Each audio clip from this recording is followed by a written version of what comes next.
உனக்கு பக்கத்திலே சோடி என்று வந்தவளே நூல் புடவையில் ஒளிஞ்சுக்கிட்டு நினைச்ச தாளம் போடணுமே.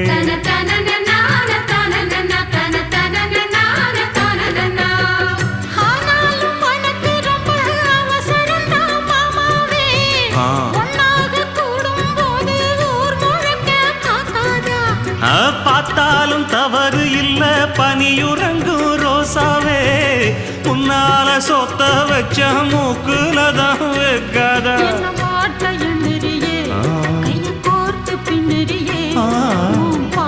பாடி பல விதமா சேட்ட பண்ணுறியே. செங்குருவி